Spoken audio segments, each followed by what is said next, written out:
Sirius is a man of integrity, but the females who become his targets suffer from a certain agitation in their hearts. A fight is taking place. A bunch of soldiers are running around. A juicy demon is there in the middle of everything. The humans are shouting that the monster's formation is too tough, there's no way to win. The thick demon gave him a telling off. Hey friends, you all seem a bit scared, what's up? These humans really don't have the same taste as my king. This is the demon queen princess, Yug. A blonde friend on the ground talking to Sirius says, you have to run, these monsters are at a very high level. Don't worry about me. You're an F-rank trash, terrible, useless, disgusting, worthless. You won't be able to do anything. But our dude is a Sigma. He says he came here to protect everyone's safety in the city. He won't run away at a critical moment like this. Don't worry, I know how to deal with her, okay? Damn, why she has to be so inflated. I'm not complaining. The boy is just like us there. He's saying that he won't run from the battle. He needs to bring justice to this world, fighting every creature. But his nose is bleeding.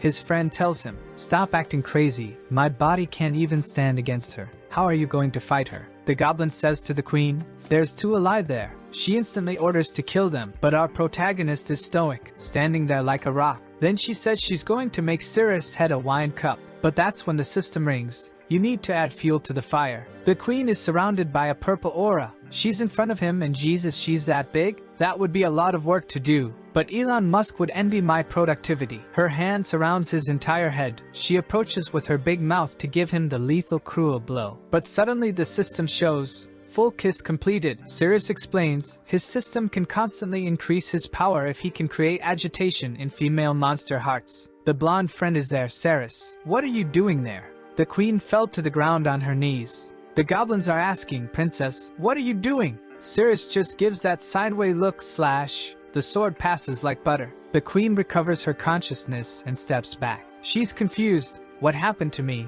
I got a little crazy, got heated. I was drooling and I don't know why. I was going to kill him. Why did I decide to kiss that filthy small human mouth? It's this jerk's thing. He has some damn magic. It's going to be a more complex battle than I anticipated. Siri shouts, for the safety of the people in this city, no matter what happens, I won't give up. I'll go all out until the end of the battle. I will put my honor, my values and my body at risk to save everyone. The goblins are talking among themselves. Damn, the dude there really kissed the princess? That's wild. I wish I was that human. Suddenly one other goblin comes shouting, you guys are crazy to question her feelings for the king.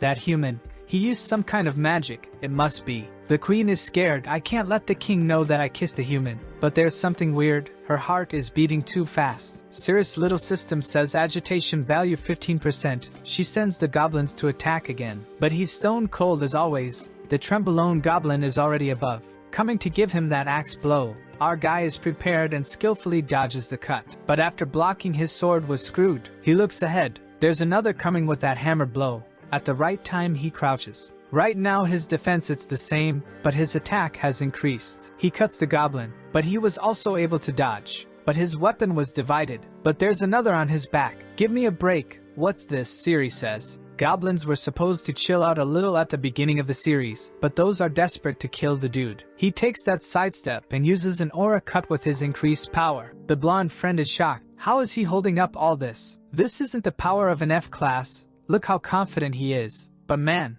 this Jim Brothers goblins aren't that easy to deal with. His cut only scratched the chest. He looks, hears something back. Is the queen coming from above, ready to strike with all her mighty thighs? Incredible display of power and flexibility. He's going to be crushed. He crosses his arm to try to defend, and an explosion happens. The blonde friend even closed her eyes there. Flying debris went everywhere. The goblins want to know what happened. They didn't expect this. Sirius is on the ground, and someone is using him as a mechanical bull. The goblins rush to save her, but the tail is coming. Isn't the back part we wanted, but it's the one that killed the goblin. She's there, gigantic, on top of our little guy. That is defenseless against such a monstrosity. The poor goblin was sent far away. The queen tells the goblins that no one should do anything. Whoever disobeys this order will suffer. From her facial expression, I think she's in the mood to play poker with our guy. The system says her agitation is already at 91%. She keeps asking herself, what's happening? The goblins are confident that the queen will kill him. She opens her mouth. I'm going to bite you to death. She grabs his head, saying that he looks tiny in her hands. My ex said the same words one time. She's going to end him by inflicting pain in his ears. They are turning red. A little drool appears, plus 50 defense. Cirrus is there. What can I do? This is the price of my power.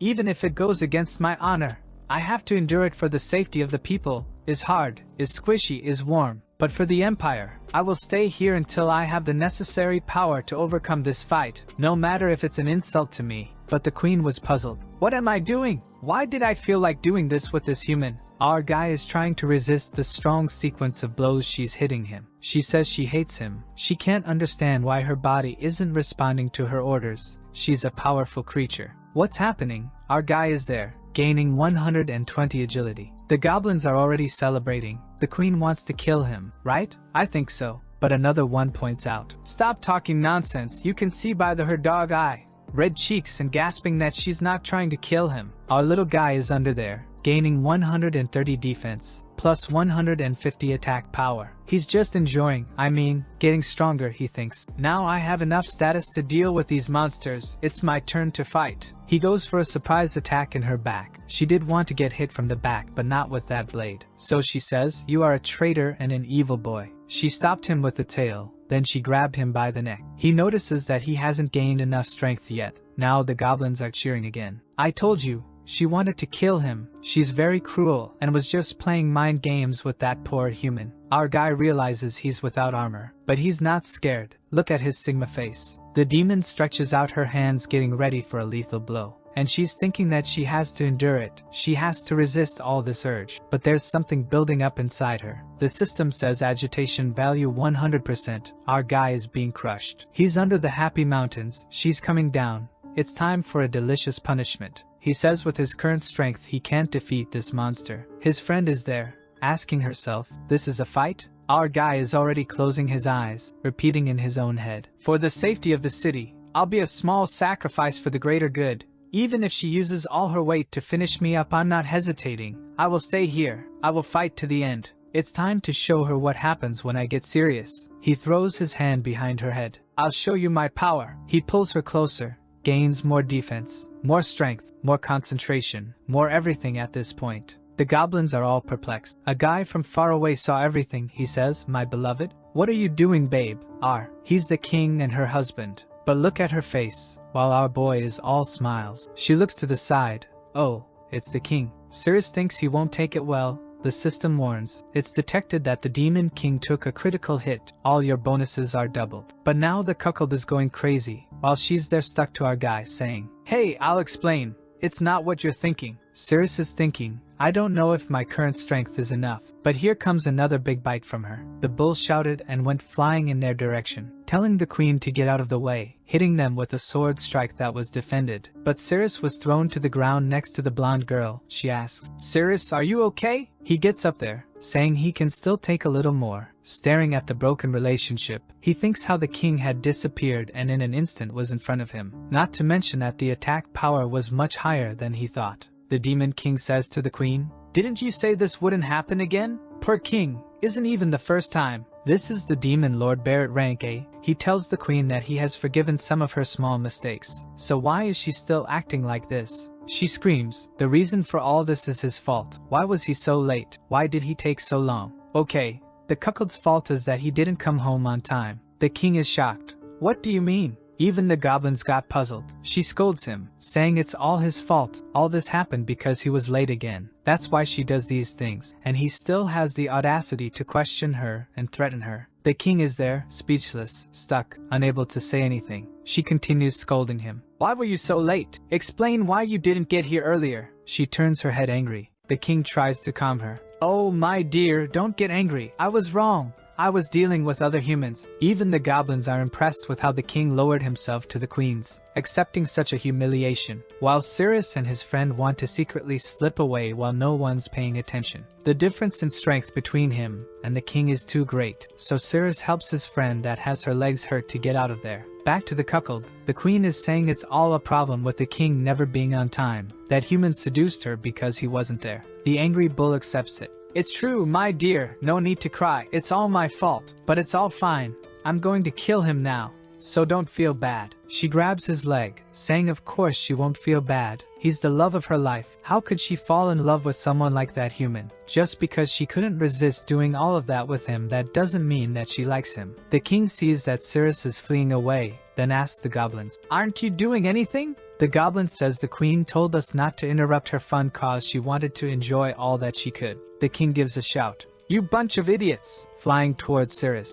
That unfortunately is distracted. He's back-facing. He notices in the last instant. An explosion happens, and Sirius H was thrown this time. He's in pain, and the queen is just watching, and she saw him falling next to her. Sirius even broke some ribs, and knows that he has no way to defend himself against that guy. Not to mention he's too fast for him to react at the moment. He's no match for that, and he's coming again. The kings come raging. Sirius is about to be cut in half. Barrett shouts, "I'm going to cut you in half for seducing my pure beloved wife." Sirius thinks there's no escape anymore. The strike was about to hit when the queen slapped the king in the face. The king got bugged, how come? Meanwhile, Sirius has already gotten up and is running away. The king is crying. Why my beloved is doing this? She just apologizes, saying that she feels very bad, but she can't see that guy die. Those words gave another critical hit to the king. This betrayal was too much. All that Sirius wants is to get out of this place now. The queen looks at the king and asks for the body of that human,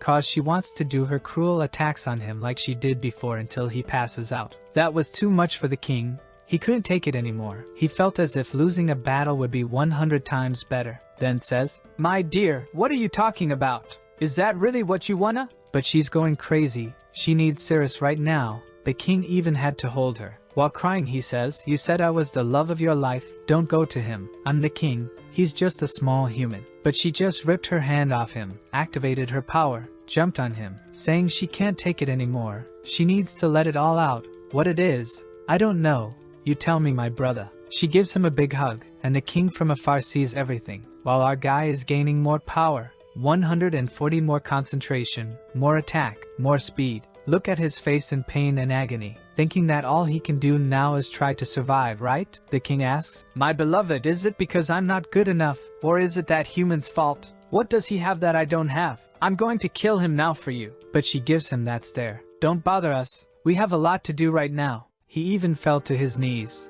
The system says that the demon Lord Barrett collapsed, and Sirius gains 5 more levels. The blonde friend says it's time to flee. She comes to give him a sword, but he tells her, "Don't do this, it is dangerous." And she gets hit by a tail slap and was thrown against the wall. The queen keeps hurting Sirius, saying that she feels that she's not the same person as before. But strangely, in her heart, she feels a lot of joy.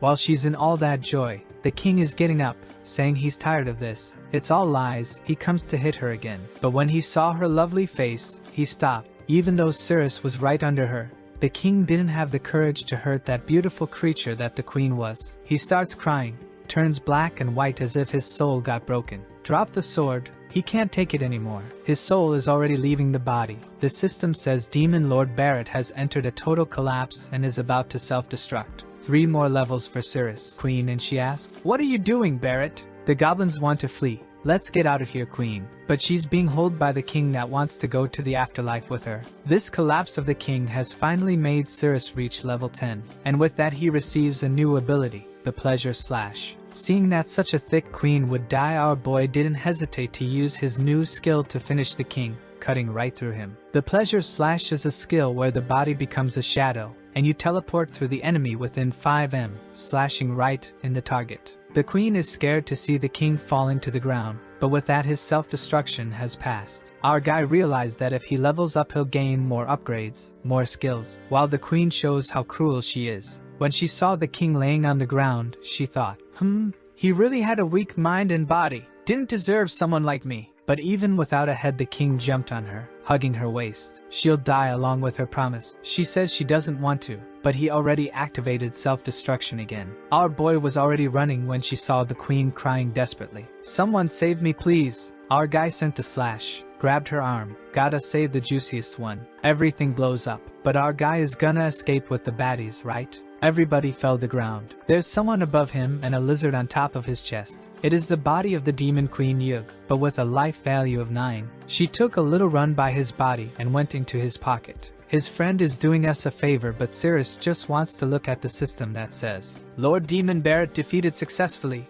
Reward for elimination, dungeon map. Wow, my reward is a map. Should I click on this map or not? I need to think very carefully. Our boy is taking his time for sure, like he really has to think a lot. Oh hey, how are you? Can you get off there please?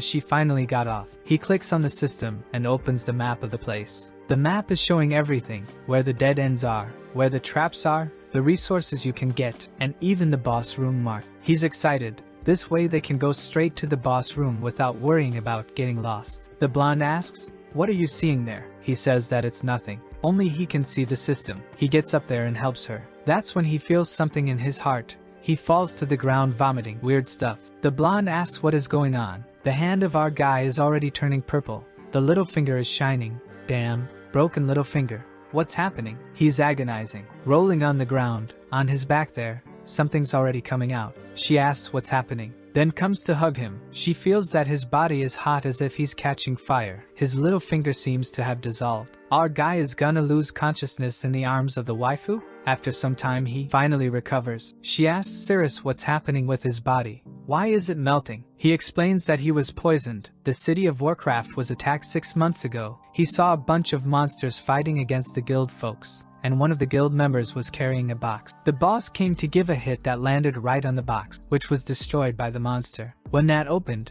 Cyrus was thrown far away, buried in rocks. The box was dripping with the same stuff he vomited. The demon got in front of that guy, and from the sky rained blood. The smell was so terrible he started vomiting. Every flesh disintegrated when touched by that rain. Even the monsters were dissolved, but he, buried in the rocks, was safe from the rain. But even without touching it, just by smelling it, he was poisoned. When he woke up in the hospital, the doctor said he had at most a year to live, but the blood of the demon god could save him. That's when the system appeared with a message: if you accept the system, you'll have a chance to get the blood of the demon king. Obviously he accepted right away. It was that or die, and the system told him that the blood of the demon king is in the Nair dungeon. Back in the dungeon, he says he learned how to recover slightly when the venom attacks him after a while. But now he needs the blood of the demon king because he's running out of time. He needs to go and finish this place so he can get that blood. But first they need a few more armors and equipment, right? They'll have to go through a room nearby to search for some new items. The scene changes to a group of adventurers walking through the dungeon. The guy was there with his shield in front, all confident.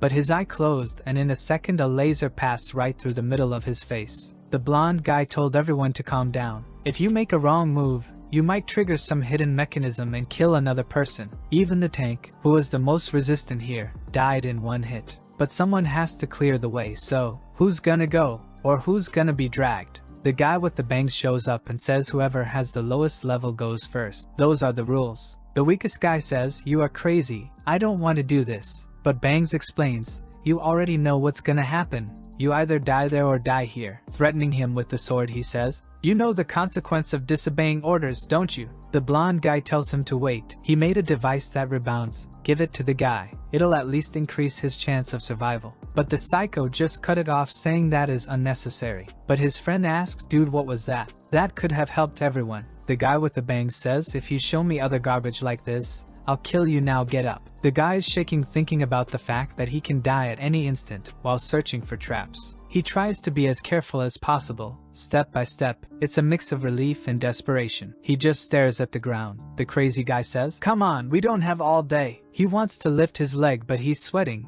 His weak arms are heavy, there's vomit on his sweater. Mom's spaghetti. One more step forward. Nothing happened. Now keep going. The guy's about to go crazy. He can't walk anymore. There's no more courage left in his body. So shouting that he doesn't want to die, he runs towards them. But he stepped right at that moment. Everyone is shocked and confused. This time the killing blow came from above. So the device changes even the direction of the attack, and there's no way to know where it's coming from. The guy's body falls lifeless to the ground, signalizing the danger of taking a single step. The guy with the bangs coldly says, "Now, who's the lowest level?" But it's at this moment that a doorway down the corridor opens. The guy turns to see what it is. It's our Cyrus. Apparently, they know each other because the blonde guy says Cyrus is from the distraction team, and he should be dead by now. Crazy One didn't like seeing Cyrus alive and shouts, "You idiot, how are you still alive?" Cyrus is confused with that question and asks, "What do you mean?" Then some time before they went to the dungeon. The guy shouts, "You bastard! How do you know the color of my wife's panties? Explain how you have such accurate information about her body also." Sirius says he's training his intuition for the next battle and that's why he can perceive the color of anything around him. The cuck of this time didn't like that. He already goes to cut Sirius' neck and asks him one more time,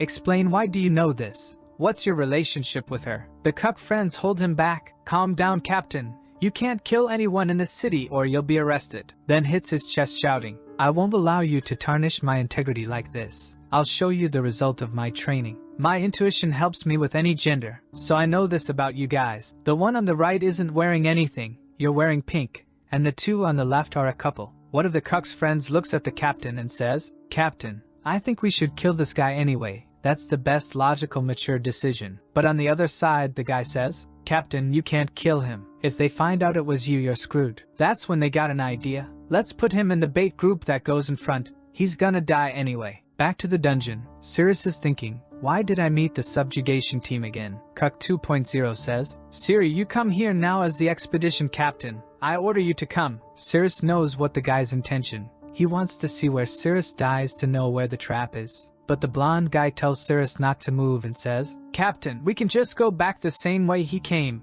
It's easier for everyone and no one will risk its life." "But do you think the villain's gonna do something smart?" He says no, they've already lost too many friends to get here. They're gonna move forward. What is the logic? None. And that's what the blonde guy thought. But the captain says they don't have to worry. Sirius' intuition is so good that he's not going to die unless he disobeys the orders. The system tells Sirius the safe route, and just to provoke the captain, our guy makes a stupid face and then goes in their direction. The blonde girl holds his hand and tells him not to go. She knows something's wrong with this path. It's better they look for another direction than to him just dying meaningless. But Sirius says that is the captain's orders, so he has to go. He takes the first step and everybody's impressed that he's really coming. How does he have all this courage? This rank F is out of his mind. But the system is telling him about all the safe spots. Go forward 3 spaces and then turn to the left. Without hesitation, Sirius just goes the guys. Everyone thinks that he's the luckiest guy alive. And Sirius keeps going smoothly, turns left, takes 2 steps, turns right. He's already getting there. Does a little jump. The guys don't understand what he's doing. How can he be so bold and so reckless? Sirius almost lost his balance, scaring everyone. The boss, his captain, is looking, thinking why he hasn't activated any mechanism. The system says it's just 5 more steps. And Sirius is 100% confident that he's not going to die. The captain is just looking at him incredulously. He passes by the dead body and finally reaches the team. Everyone is thinking that he really has the best possible intuition, and that's why he survived and also knew the color of the captain's wife's panties. Sirius then says, "This is the result of my training. I'm innocent." The captain instantly puts the blade on his neck. He can't believe it's all based on intuition. This little guy is lucky, but sooner or later his luck will have to run out. Them tells him to go ahead. Sirius is leading smoothly until he sees a mushroom there. The system warns that that mushroom increases physical strength but causes diarrhea. He remembers the monster girl in his pocket, right? Is she hungry? Gonna give her these mushrooms here. Or maybe he's going to eat cause he's already drooling, wanting to take a bite. Suddenly the captain asks what he's doing, and he says that he's just getting some mushrooms there. The captain snatches it from his hand, instantly eats and says, "Everything in this dungeon belongs to the crusade team.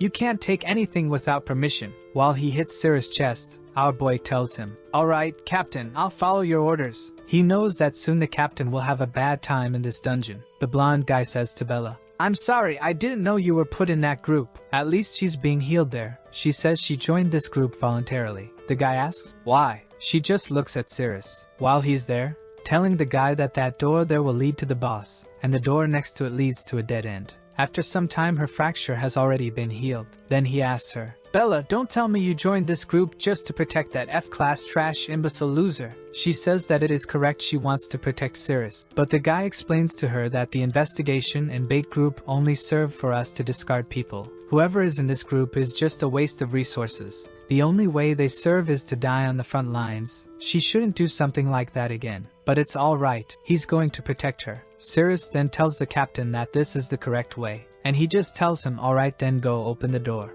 Our guy doesn't want it. The captain tells him, "Wait a minute. Are you asking my powerful members to go in and risk themselves?" No answer. Just go and open that door. With that, Sirius goes to open the door. The guy's already holding the sword there. scared that something's gonna appear. But the captain's stomach ache already started. Our guy opens the door very calmly. Everyone is dying with anticipation, but the guy in red is smelling something strange, huh? Is this smell familiar? It's not human? The captain turns, stop talking nonsense and get running again, or you'll be poisoned too. The leader reaches a wall. The captain says, Cirrus, you knew what the properties of that mushroom were, and that's why you ran, didn't you? But Cirrus tells him, Captain, no, what's the problem with the mushroom? But the captain is holding his pants. One of the members gets a stone for him to sit and rest. Captain, are you tired? You can sit down. But the captain just kicks it. Shut up, I don't need to sit. Then put the sword on the Cirrus' neck saying, if you run again I'll kill you. Our protagonist says, alright captain, I'm not going to run, damn.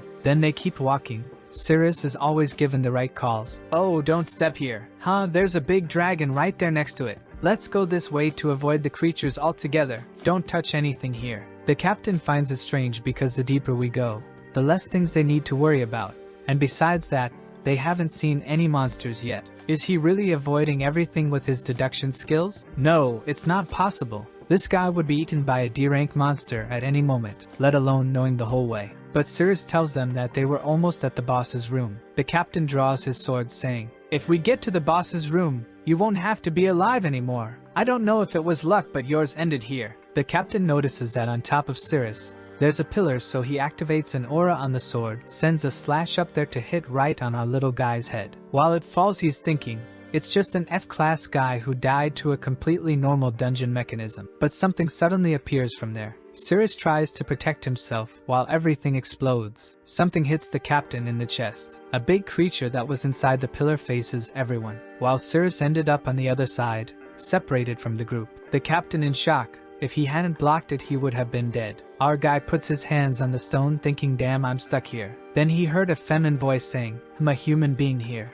Oh, here comes another cruel monster girl for sure. The girl tells him that he's disgusting, making me remember the time that I confessed to my crush. And Jesus, this monster girl ain't Alaska but have some big white mountains. Then we see the fight with the teammates against the rock creature that is already releasing a big shout with an evil purple aura. It's a B-rank scorpion puppet. Everyone is trying to keep the formation because this creature is way too powerful for this low-level team. While Bella finds strange that the sword she received is too heavy. Tyr, the blonde guy, orders the defense group to prepare. They grab their shields. Then he calls the archers. The guys are at least organized. A rain of arrows is sent against the monster. Lightning is showering over it, but I don't think it's causing anything to the creature. That just hits the air with a blow that ripped everything off and even sent the arrows back. Tyr is in shock. All the arrows were stopped just with the wind of his blow. Not to mention they didn't even scratch it. The captain, who loves to order a lot and do nothing, says, "What are you standing here for? Go up now. There's no need to be afraid of just one monster." We're back with Cirrus, who's thinking, what was that voice? He sees a little glint in the darkness, and suddenly something attacks him. He dodges it just in time to soon realize it was the tail of some creature that has already jumped on him. He moves aside and gets in the perfect position to punch the creature. Take this one with 3,190 power. Piercing the creature. It seems that all the hard work that he did with the last demon girl was pretty effective. The creature was evaporated, and the voice says, "You destroyed my creature with one punch." But Cirrus is thinking that the elixir to remove this poison from his body is right in the room ahead. He can't waste his time with these meaningless fights. That's when the B-rank female Sada shows up, saying she doesn't mind that he destroyed it because she doesn't want anything touched by a human hand. She was going to use that creature to rip his head off, but now she's gonna take care of that job herself. He sees that is another female monster and tells her, "My head won't come off so easily just with your hands, you're gonna have to use everything you have." But she tells him she won't touch his disgusting body with her hands. That would make her dirty. Then we see that she's controlling the monster on the other side with some lines. She says she'll deal with him first and then finish off the people outside, already lifting her foot there. Wow, the guy's already bleeding from the nose and all she did was lift her legs. Maybe she found Cirrus' weak point. But there he comes with his speech, saying that protecting humanity is his duty. He's gonna stay here. He's gonna fight even if she tortures him. The system is starting to activate. She rushes to give him a kick, but surprises him by grabbing his neck with her thighs, throwing him to the ground. Cirrus couldn't even react. The system finally locks on her, giving that little aura around that we know that is going to create some confusion in her mind. She's glaring at him from above. She's saying that he underestimates her abilities. The agitation is already at 16%. On the other side, her creature is getting shy and reddish. Tyr, seeing that, thinks his attacks are taking effect. Then Satyr touches Cirrus' face with her lethal weapon, saying he's a human who got this far but now is going to be treated like a dog, torturing his face in a way that could rival some of the cruelest people in this world. She flicks on him very hard, saying she hates it when humans enter her room. Cirrus is thinking that she's too strong. He can't allow this to happen, but now he is powerless against such strength. He needs to finish her off now. Looking at her foot, he gets ready to attack it, and then goes for a lethal blow. Satyr is confused. She asks what he's doing with her foot. He's crazy, but it's already plus 220 agility for our guy. Back on the other side of the fight, the knight was thrown to the ground, and the monster still red-faced. Bella's noticing there was no movement on Cirrus' side. She just hopes that he isn't unconscious. She needs to get him out from under those rocks. Tyr tells her to wait, but she thinks that she really needs to save Cirrus. She rushed, but the creature went to hit her back. She stopped there in a beautiful movement, and when she was about to get hit, Tyr defended. Seeing the rocks, she thinks Cirrus is a guy that never gives up. I'm sure he's okay. Back to the other side, I think the cave is wet because Satyr's foot is wet and slippery. She says this water is disgusting, but our boy gained 340 agility. He almost lost his breath, but finally he freed himself. She's angry, saying she can't believe he dirted her foot like that. Cirrus sees in the system that he can't use his only skill because he doesn't have a weapon to make a cut. If he knew, he would have brought even that broken sword, but since that's the case, he can only use his punch, and he's already going for it.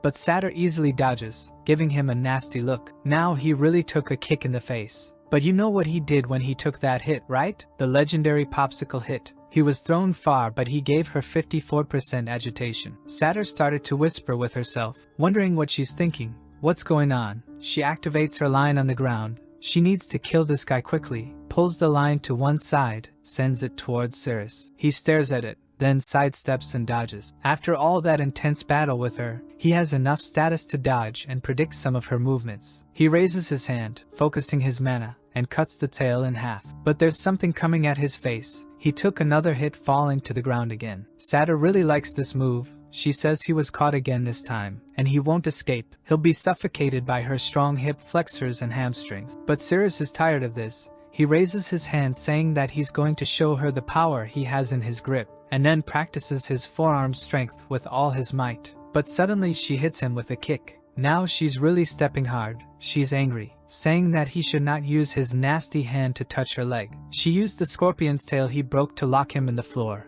Now he's screwed. He knows that even stealing status, she's too strong, too much for our boy. She says it's time to crush his head with. Cirrus is gaining stamina, perception, he's gaining magic. While Satyr finds strange, why is it so interesting to walk over him? She says she wants to walk all over his physique. Agitation is at 66%. She activates the lines there on her monster that's also going crazy, already with its legs a little wobbly there. The guy that saw that we're thinking, he's already losing his balance. We're about to win. While Satyr comes with another aggressive blow, stepping on him. Look at the angry face she makes while crushing this poor guy. Belle's still running.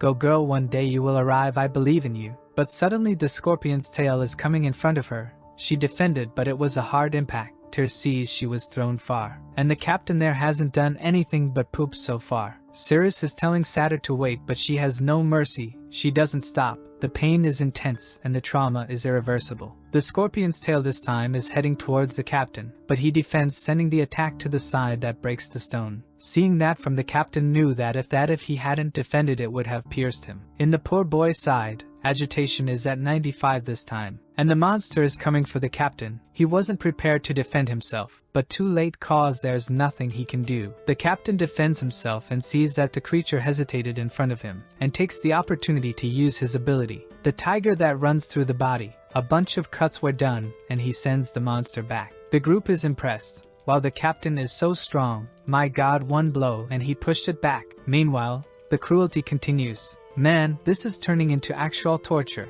Even though before it was fun and games and toes. The captain is approaching, saying he's going to end it, just watch. While Satyr is confused with why she's going crazy. Why is she doing this to this human? She says she needs to calm down. There's something wrong. Her body is heating and her thoughts are getting wild. Cirrus, on the other hand, is saying it's really hard to win over her. She has flexible legs, and moreover he can't find a place to escape. If it continues like this his body won't hold up. So he needs to go for a Saotama level attack. He opens his mouth as if he was about to eat a hamburger after starving for 100 days and goes for a crushing sequence of chewing. What he did not expect was that she would push her cruelty even deeper, telling him that he was saying too much and should just be stuffed in silence, saying, "I don't want to hear that disgusting voice of yours, shut up." That was the moment that Sirius reached Ultra Extinct, with 160 vitality, plus concentration, plus stamina. The captain is in his fight with the terrible creature. Here we are again. While the poor creature agonizes because of all quote-unquote pain, he defends the blow.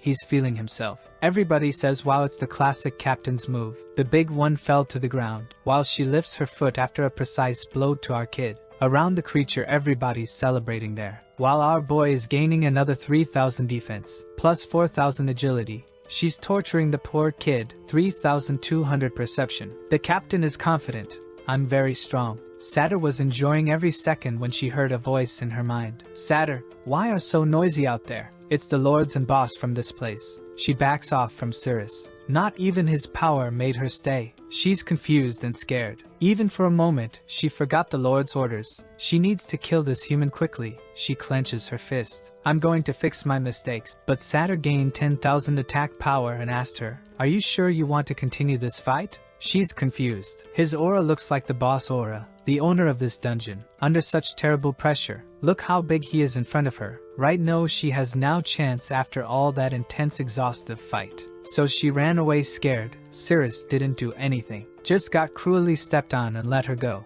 When he saw her running away, the thought, am I going to chase her or just forget about it? My goal here is the blood of the demon god. It's not worth spending physical energy on her. Everybody around the captain is praising him. Wow, you're the bravest, invincible. While Bella is running over to the pile of stones, she's going to dig when boom. Look who's here, Sirius. She asks, are you okay? Are you hurt? But he tells her that he's fine, relax. She grabs his arm. No, I need to take a look, let me see. He tells her again that he's fine, she can chill now. Tyr from far away didn't like that Bella was so worried with Sirius. Captain raised his arm and gave a speech. Everyone listen, we're going to defeat the boss cause I'll show my strength to you all. Right now the captain's confidence is sky high, saying he's sure that this dungeon is not even D level. If he can win this, he'll be promoted and make a lot of money. Satyr is talking to the boss. Lord, there's a very strong human outside. Strangely, when he arrived, he seemed weak, but his power increased to an unimaginable size. Please be careful. The boss tells her, Satyr, what are my orders? She answered saying, I have to look at the door and not let anyone in. Then he tells her, so what are you doing here? She got lost in her fears, saying that she was stabbed, and then he blew up in power, and she ran without thinking. But the boss tells her that she will be dragged away, saying that he doesn't want to hear any excuses from her. He gave her a slap and sent her flying. She fell in a pile of bodies. She's thinking that she doesn't want to die like that. Will she help our buddy? The Lord is making an offering to a demon there, saying it's finally almost ready. Thousands of humans were used as fuel, and now the demon's blood is finally starting to boil. At that time the door explodes. Is it him? The captain. Lord looks back, asking who dares to enter his room. The captain says, I came to bring fear to your heart, and he's confident. The system shows that in the cauldron is something that can release Sirius poison. The demon looks at the captain and asks, is this the powerful human Satyr spoke of? Sirius is only thinking about how he can get that elixir for his curse. The captain and the guys are all cheering. Go captain, show him the strength of humans. Sirius recognizes what's in the middle there. It must be the so-called blood of the demon. The boss made the pentagram, then just raised a finger and attacked the captain, a strong aura that consumed his armor. He was thrown far away.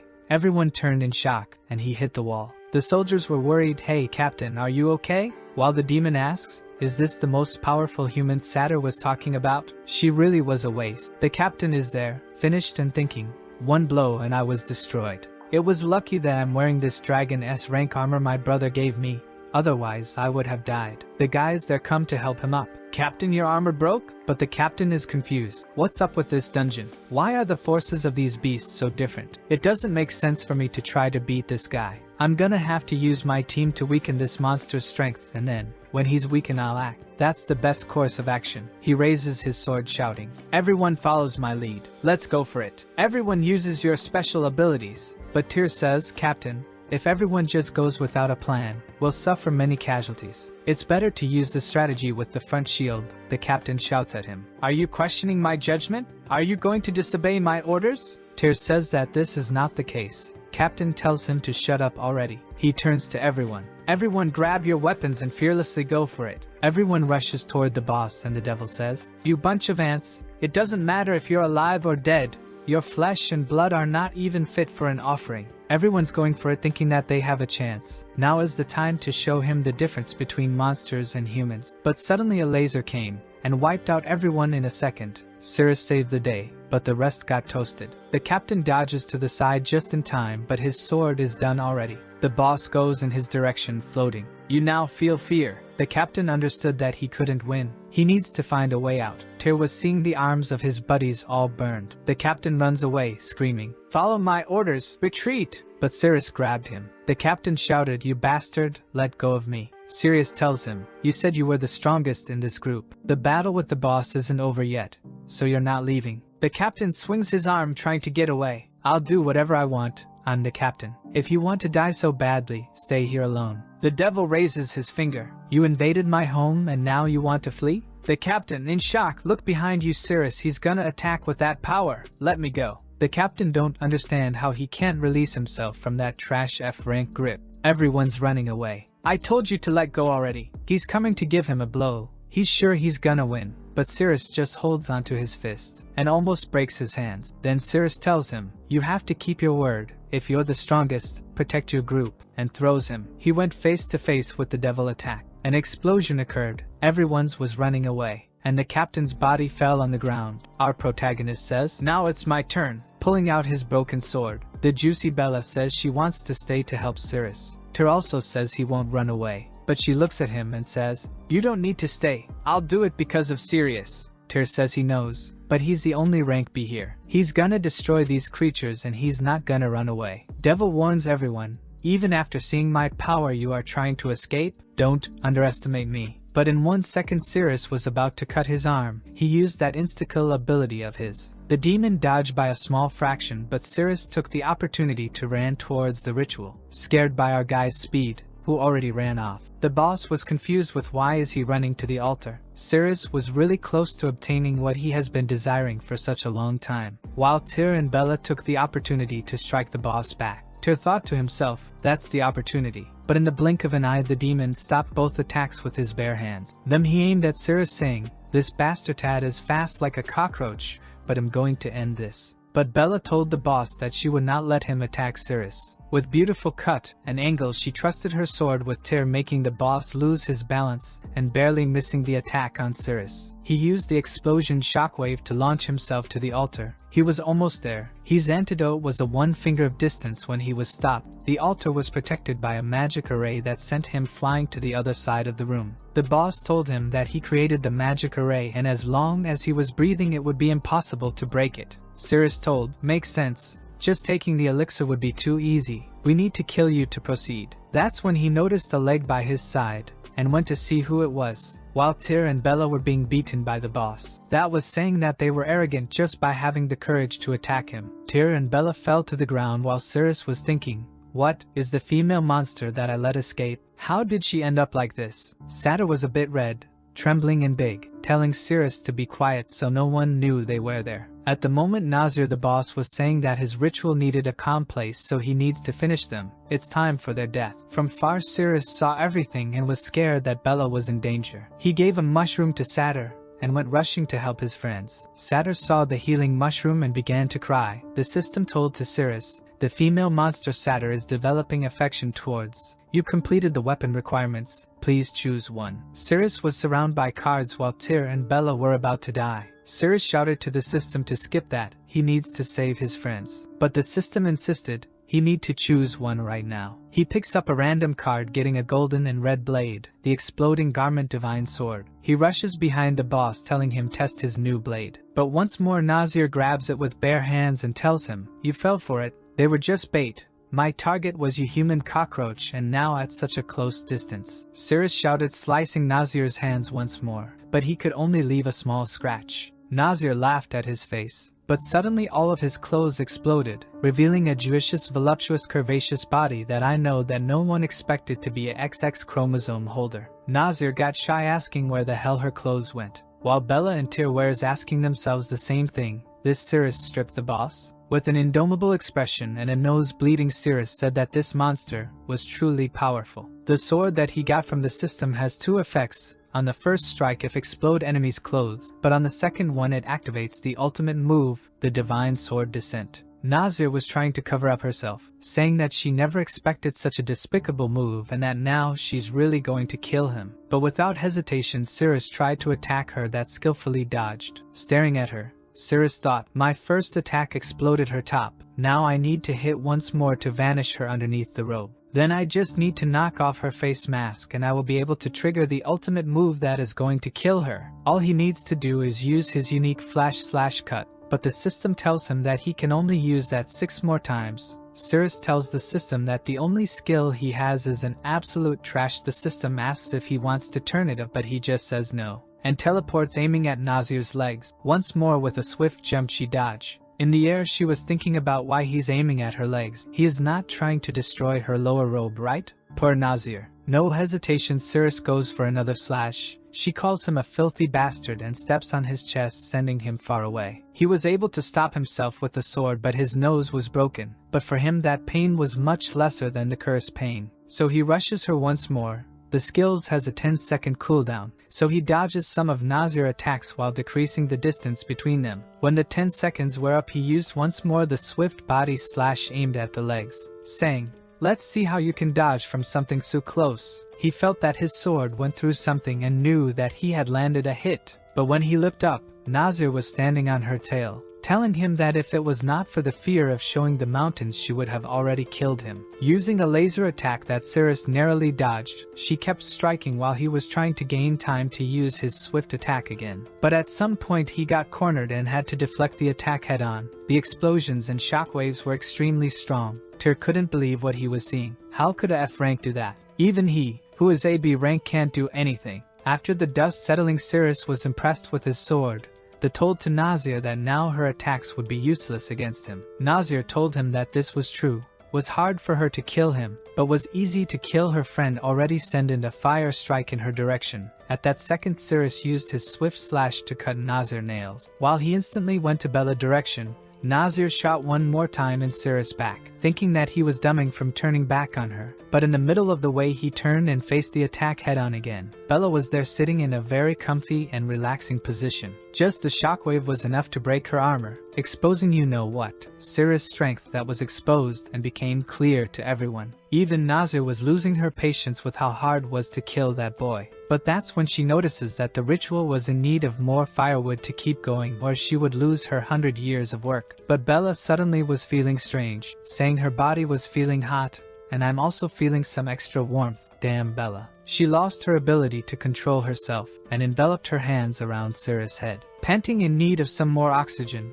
she pulls Cirrus closer while from behind Tyr was shocked. We see she opening her mouth and the point of a cup that is about to be swallowed, slowly getting closer. But Cirrus remembers the first he saw her, when she looked like a Luxmaxer with a mewing jawline. He jumps back, saying that he doesn't want to do that, while Tyr asks what she's doing. Bella regained her consciousness, asking herself why I was trying to kiss Cirrus. Even my tongue was up my mouth and I didn't notice. Even worse, we are in the middle of a battle. She was shy and embarrassed, trying to hide herself, while Tyr was asking if she was poisoned because she was red and panting, and also she's not the type of girl that acts this way. At that moment, Nazir opened her arms to bring some meat of the monsters to use as fuel for the ritual. Cirrus noticed that she was burning all of the blood of the demon god. He knew that he needed to stop that quickly. He had a plan. He would utilize all of his power in an explosive attack, but for that he needed Bella. He went to her and said, I've figured out a way to defeat the boss now. but I need your cooperation. She was shy and Tyr knew that something bad was coming. Bold and courageous as a soldier that fights for the good of all humanity, Cirrus told her that they need to connect their USB ports so he can charge his power to defeat the boss. While she was listening to Cirrus explaining every single detail of the plan, she was getting more and more happy. While Tyr couldn't understand how Cirrus could explain that plan with such a straight face, she was already on her side while Cirrus was trying to comfort her, saying, I know it must be difficult for you, but I'd beg you. Her agitation value went up to 93%. But suddenly Tyr grabbed Cirrus' hand, telling him to stop thinking about those things in the middle of the battle. He looked at Bella and said, don't trust him. With a happy face she told to Cirrus that she trusted his words. Tyr was shocked. While Bella was saying that she knew that would be embarrassed, but only to kill the boss she would accept. It is incredible the determination of this duo, really going through thick and thin to save their species. She grabbed Cirrus' head once more. All could remember was the younger and goblin Bella. While Cirrus was going crazy, the poor Tyr took a critical hit. As some sort of memory reflex, Cirrus pushed Bella away that now was in the floor confused. Suddenly Cirrus gained 5,000 stats because he made Tyr suffer. Our boy literally gets much stronger when he makes a guy a cock. Through a beautiful angle we see Cirrus telling Bella that her help wasn't needed anymore. He was feeling stronger. But she didn't want him to go, so she asked what if he still couldn't defeat the boss. With her crossed legs and 99% agitation she asked once more, don't you really need my help? Cirrus bluntly told her, no. He went running while Bella was suffering on the floor with the rejection. While Tyr defeated was aching her, Bella, I know the Cirrus is stronger than me and that's why you have a crush on him, but I want to ask. But before we see the answer we see Cirrus going for Nazir. His plan is to hit leg and head at the same time and then finish everything in an instant. With 5,000 extra points, all he needs is find an opening. Nazir was looking at her cauldron, noticing that it was too cold. She needed for fuel. Maybe those humans would do. She started to fly and told Siri to be grateful because all of them would become sacrifices. She let her rounded mountains take fell some windy while conjuring her most powerful spell. The only thing Cirrus thought is really big. The attack went head on and Cirrus tried to block it, but his magic power used to resist was rapidly going down. After just a second he was depleted. Nazir told him that the battle was over, but that's when a beautiful hand surrounded his face. Turning his head he saw a blonde goddess, telling him that she knew that he needed her big helpers. Without hesitation Cirrus became an alpinist and started to enjoy the mountains. But unfortunately for Tyr, his heart was broken. Bella knew that Tyr liked her, but she already had told him that she has had someone in her heart since childhood, and that never changed. While Cirrus was climbing to new heights literally in all senses, his powers were surging and his stats increased by 27,500. His aura was destroying the whole room. Nazir couldn't believe what she was seeing. He should have no way to fight back now. But there he was, with his golden aura bursting. But even in that moment Nazir was feeling confident. She told him that no matter how much he increases his power, he was just a simple human being. She was about to say that he was nothing but an ant when he vanished in front of her. In a second a vertical cut went through her entire body. That was the strengthened swift body slash that broke Nazir's mask. And now Cirrus' final move, the Holy Sword Descent, had been unlocked. Nazir was screaming to the heavens. How did he dare to hurt her face? She used all her powers to create a gigantic sun over her head with all her power infused. But Cirrus was relentless. When she used her attack he used his sword descent. An enormous golden sword struck right above Nazir. The shockwave destroyed everything around, and when the dust settled the only thing left was Nazir's body in the same way that she came to this world. His divine attack was in cooldown for 20s and he ran for the demon blood, but the magic array wasn't destroyed. From the floor Nazir told him, I will never allow filthy humans to touch the demon god holy blood. Cirrus was waiting for the cooldown and told her, I will take care of you in 9 seconds. That's when he looked back and saw Bella and Tyr dropped on the floor. Nazir stood up screaming that it was about time to see the superior race. Monster or humans? But Cirrus just ran to grab his friends. He was more worried to save them. While Nazir fell to the ground thinking that humans are truly foolish. Cirrus was shouting to the system to find the shortest route out of there. But a creature was observing them from the side and appeared in front of him. Bella saw how much Cirrus was fighting for her. She remembered that in their childhood everyone would make fun of her, but it was Cirrus that always would stand up and punch anyone who tried to bully her. Cirrus used once more his swift body slash to cut the monster, while Bella's mind was being filled with all the kindness that Cirrus had shown her. But that's when Nazir made a critical move. She used herself as a sacrifice to the Demon King's blood. A dragon used a fire breath attack on Sirius, but he skillfully dodged and finished off another creature. While Nazir was being burned for the holy demon, then suddenly Sirius' weapon disappeared and the system told him, the enemy has been defeated and the weapon has returned to the system. After 12 hours the weapon will be back. Sirius thought that it didn't matter cause they've just reached the exit of the dungeon. Right at the entrance the captain, the ones that were able to survive, saw Sirius coming back. The captain lost his mind and shouted, Sirius, how dare you defy my order and attempt to run? You are out of the expedition team and the guild is not going to help you anymore, and now I will execute you. But one instant and Sirius' foot was in his face. He couldn't care less about the captain, and just kept running with his friends. Back to the dungeon where Satyr was observing what was about to come out of the ritual. From a fountain of blood, two pale hands opened the red curtains. Satyr felt a chilling sensation as if her body was being stabbed by countless needles. The pale creature appeared, with red hair and a femboy body. It was the demon god Azathoth. Satyr tried to escape from the place as quickly as possible, but Azathoth noticed her, and with a flick of his finger destroyed everything in the way, revealing Satyr and making every creature of the whole dungeon fall to the lowest floor. All the monster asked if that was Nazir, but Azathoth just said that Nazir was dead and he needed a new servant now. Instantly a bunch of goblins fell to their knees began to serve him, but Azathoth said ugly and killed everyone. He wanted something beautiful at his side, so he went to Satyr and told her that she looked good and asked her to raise her head while opening her mouth. Hesitant and with tears in her eyes she did. Azathoth poured some green blood on her mouth. Satyr instantly felt that her body was being healed and happiness was flowing. Azathoth grabbed her by the chin, explaining that his blood could heal and fortify her immune system, but the digestion process caused some overflowing happiness. Then he told Satyr that it was getting dark. She should find a room and wait for him there. Then we see the guild headquarters where the captain is being cursed at for failing such an easy task. The golden arm guy is the S-ranked Aaron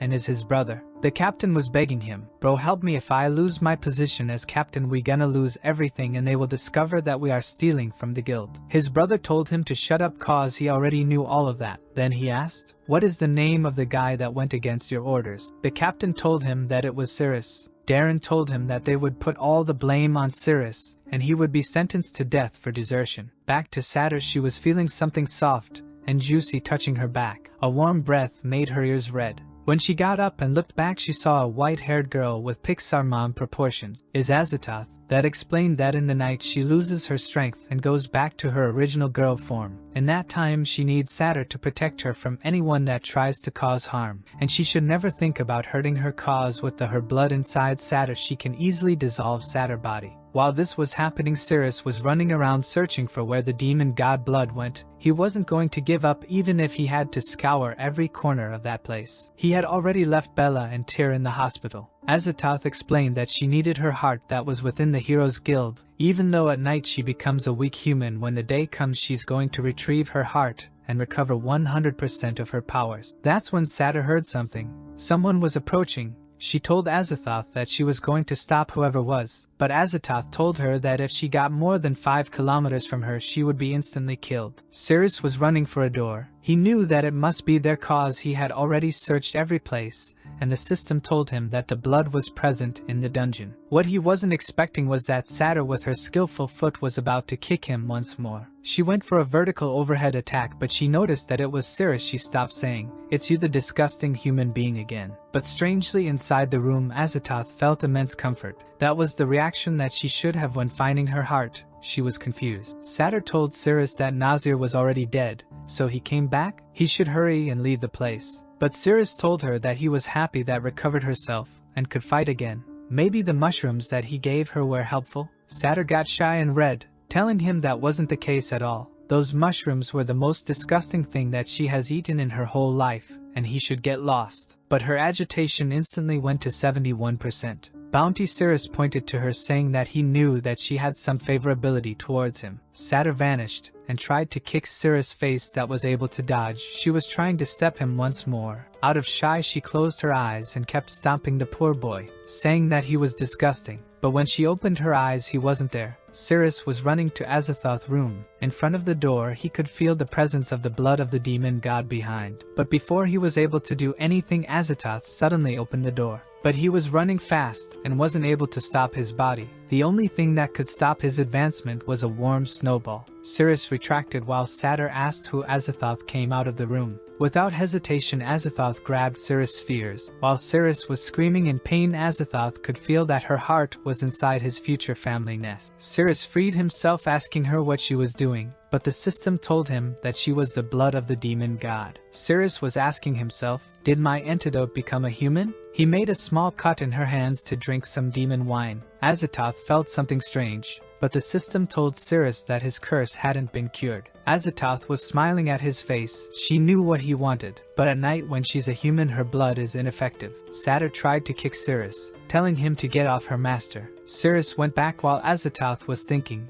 my heart was actually absorbed by a human and was transformed into his essence. I need to regain my power back, even if it's forcibly. I will absorb it back to my body. But unfortunately, after all that fun, she's going to melt Cirrus' body using her power. While Cirrus is thinking that he needs to take other liquids from her to see which one has the correct effect. He tries to go for her when suddenly the floor under him breaks. He dodges the sneak attack and from the floor another cool friend appeared. She had an arachne body carrying 8 limbs and 3 balloons. With a happy face she said that she could felt Azathoth's power from thousands of miles, and she was even carrying the bell she was bestowed upon long ago. She is the boss Ghana. She runs towards Azathoth saying that she had already proven her love and now is time for her to devour Azathoth. Azathoth, as a weak human, just waited. She couldn't do anything, but suddenly Cirrus grabbed her, evading Ghana's attack, and jumped out of a hole in the wall. He was confused with why a boss rank monster appeared so suddenly, but his priority is to save his drinks that were inside Azathoth. But Ghana of course went to follow them. After some time, Siri put Azathoth on the floor saying that he was finally able to lose that monster. Azathoth asked him where he had brought her. He told her that she was inside the Heroes Guild zone, in his home. Azathoth was happy upon hearing that.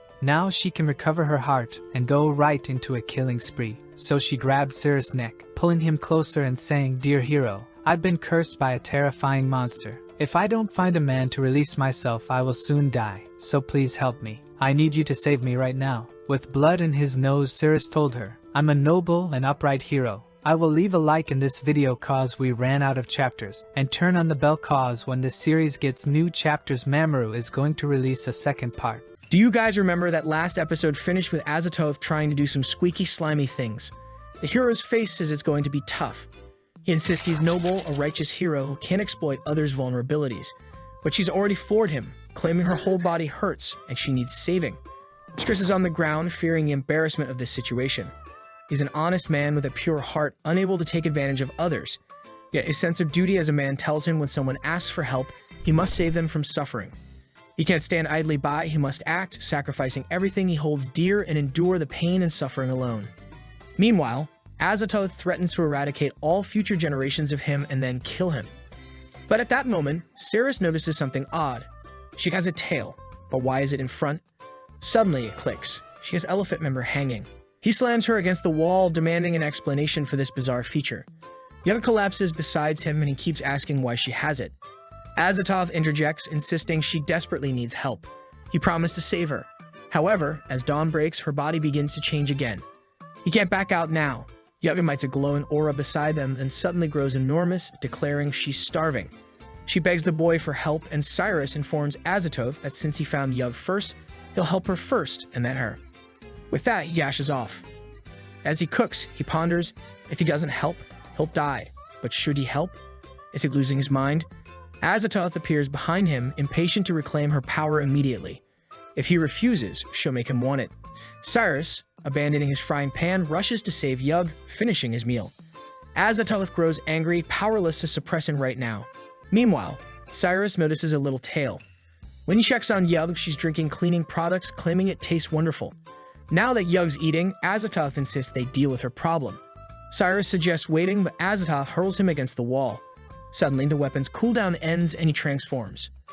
Azathoth is taken aback and the system commands him to wear only a piece of cloth, go outside, and greet 33 people. Confused, he complies.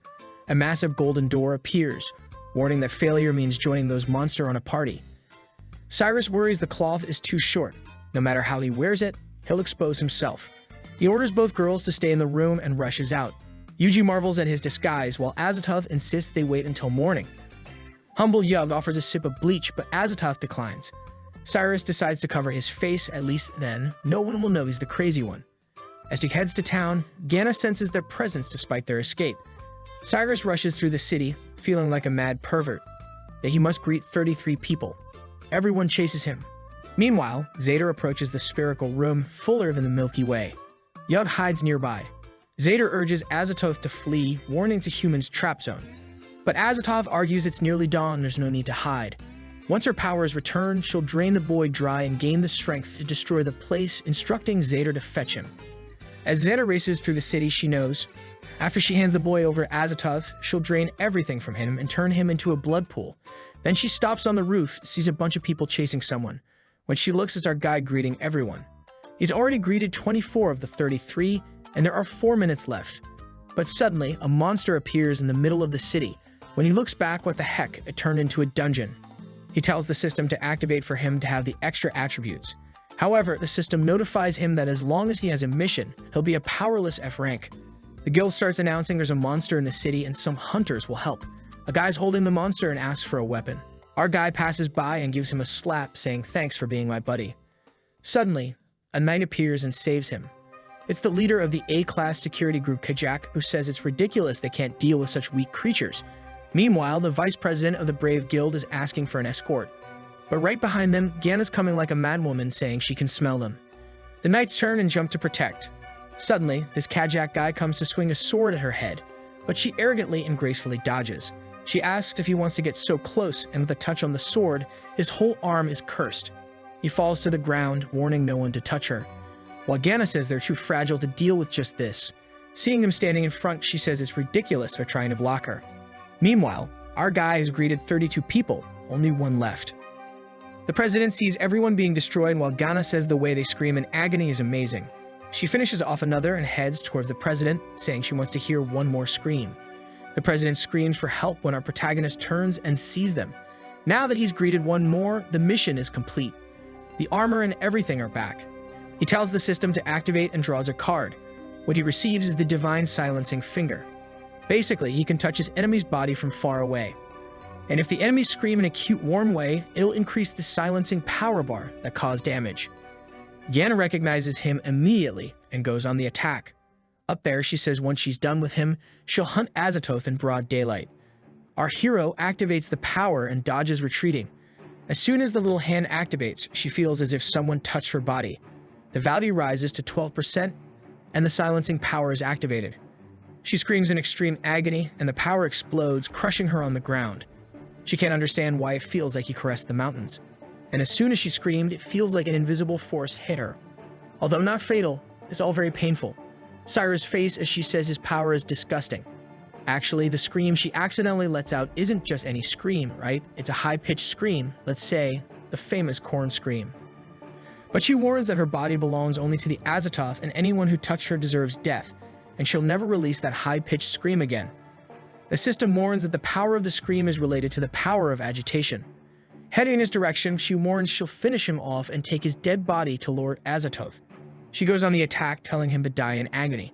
But Cyrus crouches. She comes at him with her big hand. Oh, he dodges while doing some caressing, and now she felt a little extra power. She lets out another loud scream and ends up suppressed on the ground. Our hero says his hand feels like it touched the armpits. While Ganna complains to her mouth, saying she doesn't understand what's happening, why is she screaming like this? But she says that for a second, the little scratch he gave her spun the same happiness she thought only the Azathoth would be capable of. Humans have truly evolved. She starts hitting herself on the head, saying she woke up, Azathoth will forgive her, right? While Cyrus is thinking she's crazy, she's beating herself up, already lying on the ground and beaten up. She tells Cyrus that his blows are weird, but now she's going to fight seriously and draws a sword. That sword came from a peculiar place for a spider, but it's really slimy slick, not suggesting anything. And Cyrus notices this. He says first it was on the mountains, then in the armpits, what will be next? Maybe on the back. But no time, because she's already coming at him and he's fleeing. She comes from behind him, warning it's too late, and she's ready to finish him off. But he sneaks a glance sideways and manages to dodge. He warns that he's more agile than her and she can't catch him. But she says she already knew and he fell into the trap. He got a spider's tangle and is already stuck to the wall. He tries to free himself, but it's not working. and she approaches, saying now he can't escape, draws the sword, and orders him to die. Our guy manages to at least release the damned hand and caresses her thigh. She knows she's going to unleash the infamous scream, so she covers her mouth to prevent it. She gradually releases her hands and says she's finally holding back. As long as she doesn't release the heaven's melody, she won't be attacked. But when she looks, he's already freed himself and is on her back, saying she won't run away. She says he's stupid, and she's figured out perfectly how his attack works, and that was his only chance to escape. All that will be left now is his unilateral death in this fight. She then seals her own mouth with a spider's web. As long as she doesn't make any weird sounds, his attack will be invalidated. Cyrus says he knows very well that his last attack hit her in the middle of the thigh. Ganna thinks he's gross for paying attention to that. Cyrus says he's ready. Now that he started exploring the body's proportions, there's no way he can lose. From this moment on, he'll dominate this battlefield because he'll attack the most accurate points of her body. She goes on the offensive, saying it doesn't matter where he touches. Now that she's covered her mouth, he can't win. She won't make any sound and he'll be defeated. Cyrus, from the middle of the alley, gives 2 hand squeezes. She feels something somewhere, but says she won't scream. He looks and says she's amazing for not reacting, while she says it's getting strange. Before it seemed like it was outside, but now it's inside. She's agonizing, saying she's holding on very well. She just hopes Lord Azathoth sees how much she's managing to resist. She's not attracting him. This level of joy is incomparable. She comes at him again, but now Cyrus is learning to use the little hand. He makes 2 strides on the wall and a cut in the middle, and then she can't. She says that one touched a place that she didn't know she had. Meanwhile, the president of the Brave Guild is watching everything, saying that monstrous woman is writhing all over. He doesn't know what kind of magic this is, but with those screams, he wants to learn it. Ganna is already falling to the ground, still not understanding how he's doing this. And now, unfortunately, she's already surpassed Azathoth, who is fading from her mind. No, she gets her hand again, saying that won't happen. She'll stop this. She won't think these things anymore. She just needs to calm down. Seeing this, Cyrus says she really didn't make any sound. It seems it wasn't enough. She touches the sword and starts injecting her toxins into the blade. She comes at him again, and this time she ensures she won't be defeated. But Cyrus runs his hand on the wall, and she falls to the ground, saying she can't. It's impossible to take a step forward with all this happening. She has to kill him quickly, or Lord Azathoth will disappear from her heart. She sends the blade his way. Cyrus manages to dodge, but suddenly she activates a power that explodes the blade on his back. And the entire corridor becomes poisoned. Seeing everything destroyed, she's sure he wouldn't be able to escape from such a close strike. Now his whole body is poisoned, and he's going to die. But Cyrus is up on the building, saying the same trick doesn't work twice on him. She's incredulous that he thought of escaping in this situation, and he warns that now it's his turn. He jumps into the middle of the walls and slides down, dragging his hand on everything. That it's over for her. She even says, "Here we go again."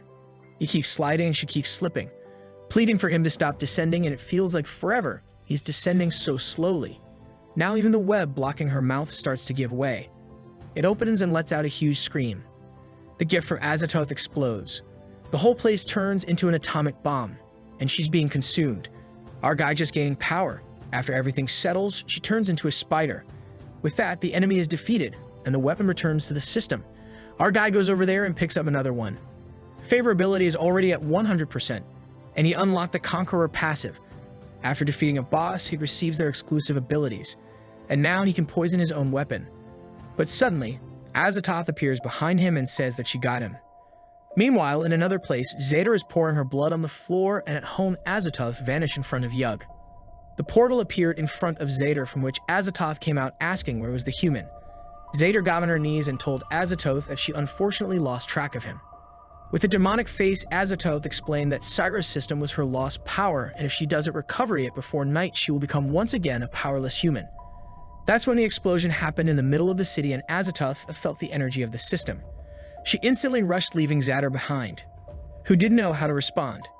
At that moment, Cyrus was using his new ability that made possible to send Monster back to their home, while Yug was getting drunker and bigger at home. Suddenly, a small spider appeared in front of her. Of course, it was Ganna's body. And then Azathoth appeared behind Cyrus. He tried to lock back and react fast, but Azathoth was saying that she would have to use some tough measures and went to devour him. Cyrus got scared. He flinched back, telling her to not do those things. While she was with female clothes, her body had clearly already changed. But with puppy eyes, she told him that he was very sweet. He tried to escape, but she easily stopped him with a red aura using her hands. She got closer, saying that she had mastered the system long ago. and told him to use the system to lock her up and boost his attributes. That would be fun for both. But Cyrus told her that he would never use his system on someone that had a man's body. That was his bottom line. She then used a magic power to bring him closer, making an offer with her antidote blood for some different kind of joy and fun. Cyrus is a man of integrity. He shouted at her, saying that if this was the only solution for him, he would prefer to let his body melt and decay. She kept insisting, saying he dared to resist her, but Ceres kept shouting that he would never do that with a bro. Suddenly, she made a light orb and told him that he needed to be disciplined, so she would make him beg for it. She touched his back, saying that her power's system heart could now return to her body, but strangely, the light orb vanished.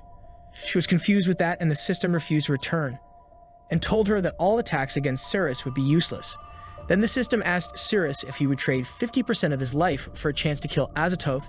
In that situation, Cyrus didn't hesitate for a second and accepted. He'd receive a notification saying that when he locks on Azathoth, he would trigger the Spear of Oblivion. After Azathoth will be fully absorbed by the host and the poison detoxified, but he had a 50-day time countdown. Azathoth couldn't believe that the system not only rejected her, but was also helping Cyrus to finish her off. Cyrus looked back to use his power to lock on Azathoth, but suddenly a carmescent explosion filled the whole place. He couldn't open his eyes, so it was impossible to lock the system. Suddenly, Azathoth made a cut on her own hand. The same cut appeared on Xader's, who got confused, and thick she already was. Her blood touched the floor, and the same portal appeared once more behind her. Azathoth came out of it sweating and saying that she almost lost her life, and the worst part is that she knows that the system locked her location. In a minimap, Cyrus could find where she was and was impressed that she moved so fast in a short period. Xander asked what had happened and if she was injured. Azathoth explained that no one could harm her right now because any damage would be transferred first to Xander. She asked if Azathoth took care of the human, and she responded that she couldn't, while asking if Xander was happy that the human had not died. She denied and said that since she couldn't hurt him, they should just go back to the dungeon. But suddenly, Azathoth smiled, saying that she's been with the system for thousands of years, so she knows very well she can't physically harm Cyrus, but she can make him die out of joy. Azathoth was sure that as soon as Cyrus died, the system would return to her, since it was hard to find a new host. Then she told Xander to go find the human this night again. She then made Xander transform her body in a heavy truck specialized in carrying giant circles, and then asked for a different appearance, while she said that would have to rely on Xander to keep the transformation on all night long. She became the most mid-girl in this series, but said that heroes love to save a beauty, so she would let him play the hero once and then find an opportunity to make things happen. Xander asked if it was really possible to kill with excessive joy, for which Azathoth responded that for her it was, and that's how she got killed, and even ended up abandoned by the system. She hit the tree angrily, saying that she couldn't understand what the system saw in Cyrus, while Cyrus was thinking about those 50 days left of life and the risk that he took. He knew that he needed to hurry, but suddenly felt a pain in his body. The poison was acting up again. He felt something on his feet and was unable to move it. The purple poison was consuming his little toe, and he fell to the floor in agony. His vision kept blurring, and from the side, the president from Brave saw him losing his consciousness. Sometime later, he opened his eyes and saw a doctor. They went running to inform the Lord. Cyrus asked why he was in the hospital, and who brought him there, to which the doctor explained that it was the vice president from the Adventurers Guild. Sometime later, Cyrus was explaining that his magic was very difficult to learn, so he didn't know if it was possible. But enthusiastically, the president shouted that he would give his best to learn everything that he could, even if that cost his own life. With a serious expression, Cyrus explained that his powers starts in the fingertips. Suddenly, the president kneeled and begged him to Cyrus to be his master, while Cyrus told him to get up. The president apologized, and Cyrus said that as his master, he understood how he felt. But another blessed babe was knocking on the door, telling the president Charlton that she had something to report. Her name was Daisy. Cyrus saw warrant of death for desertion. Daisy explained the accusations of abandoning the part and disobeying the orders of a captain, but the president said that this was tricky, but he would try to find a way to handle it. Cyrus told him that this was not needed, since he didn't ran away and even took care of the boss Nay. Jesus, thank you, Lord. Daisy said that it was impossible for an F rank with a C rank Bella and B rank Tur to defeat an S boss Nay. Cyrus told her that she could send someone to see the dungeon, for which she responded was already done, and she knew it was empty, but he would detain to prevent any escape problems. Charlton interrupted her and said that it was no needed, cause he believed on the boy, which made Big Daisy incredulous. The president said that he would carry the responsibility of supervising him, but Daisy reminded that he needed to attend to banquet tonight. Charlton said that if that's the case, Cyrus should just go with him, and Daisy couldn't find a way to deny it. And with that, they left the room. Cyrus decided to take a look on where Azatov was to make some plannings. He got surprised when saw that Azatov was really close to him. But then he noticed that Azatov was actually at his home while he was in the hospital. He got up to ran from the hospital. Next moment, he was opening the door on his home. He looked inside but saw nothing at first glance. Gana was on the floor, exhausted. Cyrus checked every room but couldn't find Yo. Poor boy was sure that his thickest Pokemon was captured. In another place, Yo was opening her eyes slowly. She was chained, and at her side was Azatov, transformed but also locked. Her feet were being held by a huge circle, but she already carries 4 other ones, so I think she will just get up and leave. She asked where she was, for which Azatov responded that was the auction venue for monsters and humans that don't leave like in the video to help Mamoru make more juicy, slimy, slicky content for his viewers. As promised, new chapters were released and there we are. If you don't want to lose more extremely serious fights, please subscribe and activate the cheeky little bell, and I'm out.